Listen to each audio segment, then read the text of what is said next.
Strategies for Writing Business Reports and Proposals, Part 3. The Part 1 of this lesson explains how to adapt to your audiences when writing reports and proposals, and provides an overview of the process of drafting report content. Part 2 explains the process of drafting proposal content and the 6 strategies for strengthening proposal arguments. Guiding the readers. Good writers give their readers a preview of a report's structure, clarifying how the various parts are related. 3 tools are useful for giving readers a sense of the overall structure of your document and for keeping them on track. 1. Headings and links. 2. Smooth transitions. And 3. Previews and reviews. Headings and links help readers follow the structure of your document and pick up key points of your message from the headings and subheadings. Follow a simple, consistent arrangement that clearly distinguishes levels. Transitions are words or phrases that tie ideas together and show how one thought is related to another. In a long report, an entire paragraph might be used to highlight transitions from one section to the next. Previews and reviews introduce important or complex topics by helping readers get ready for new information. Review sections come after a body of material and summarize key points to help readers absorb that material. Technology for reports and proposals. Creating lengthy reports and proposals can be a huge task, so take advantage of technological tools to help throughout the process. Here are some of the most important tools for developing reports and proposals. Templates. Beyond simply formatting documents, report templates can identify the specific sections required for each type of report. Linked and embedded documents. Reports and proposals often include graphics, spreadsheets, databases, and other elements created in a variety of software packages. When you do combine files this way, make sure you know how the software handles the files, or else you may receive some unpleasant surprises. Electronic forms. For recurring forms such as sales reports and compliance reports, consider creating a word processor file that combines boilerplate text for material that does not change from report to report. Electronic documents. Portable document format (PDF) files have become a universal replacement for printed reports and proposals. Multimedia documents. When the written word is not enough, combine your report with video clips, animation, presentation software slides, and other elements. Proposal writing software. This software can automatically personalize proposals, ensure proper structure, and organize storage of all boilerplate text. It can also scan RFPs to identify questions or requirements and provide answers from a centralized knowledge base. The power of images.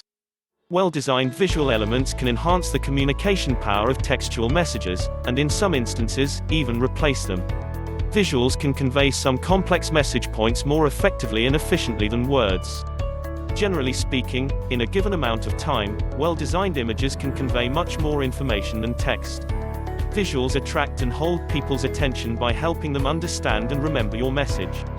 Busy readers often jump to visuals to try to get the gist of a message, and attractive visuals can draw readers deeper into your reports and presentations.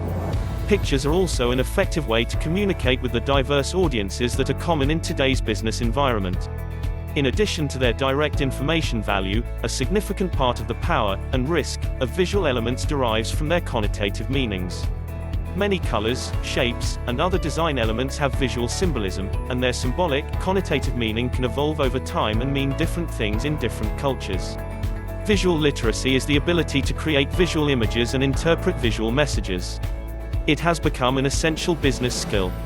Creating effective visuals requires the use of 6 basic principles. Consistency. Audiences view a series of visuals as a whole and assume that design elements will be consistent from one page to the next. You can achieve visual parallelism through the consistent use of color, shape, size, texture, position, scale, or typeface. Contrast. Readers expect visual distinctions to match verbal ones. To emphasize differences, depict items in contrasting colors. To emphasize similarities, use more subtle colors. Balance. Images that appear to be out of balance can be unsettling. Balance can be formal, in which the elements in the images are arranged symmetrically around a central point or axis.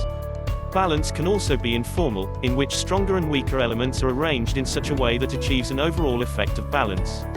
Emphasis. Make sure that the visually dominant element really does represent the most important information, and visually downplay less important items. Convention: visual communication is guided by generally accepted rules or conventions, just as written communication is guided by spelling, grammar, punctuation, and usage conventions. Many conventions are so ingrained in a given culture that people do not even realize they are following them. Simplicity: keep business communication visuals simple. Remember that you are conveying information, not creating artwork. Furthermore, avoid chart junk, decorative elements that clutter documents without adding any relevant information. Choosing points to illustrate. To help identify which parts of your message can benefit from visual support, consider your message from the audience's point of view. When you are deciding which points to present visually, think of the 5 C's. Clear: the human mind is extremely adept at processing visual information. If you are having difficulty conveying an idea in words, take a minute to brainstorm some visual possibilities. Complete: visuals often provide the supporting details for key ideas or recommendations. A table or other visual can provide these details without getting in the way of your main message. Concise: you have probably heard the phrase, "A picture is worth 1,000 words." If a particular section of your message seems to require extensive descriptions or explanations, see whether there is a way to convey this information visually. Connected: a key purpose of many business messages is showing connections of some sort, similarities or differences, cause and effect relationships, and so on. When you want readers to see such a connection, try using a chart, diagram, or other illustration. Compelling: your readers live in a highly visual world. Will one or more illustrations make your message more persuasive, more interesting, and more likely to be read? As you identify which points in your document would benefit from visuals, make sure that each visual you choose to show has a clear purpose. For further support at Talent and Skills Hub, you can be supported by our instructors, advisors and mentors for business reports and proposals. You can book an appointment for one-to-one or group tutoring through our website, ts-hub.com.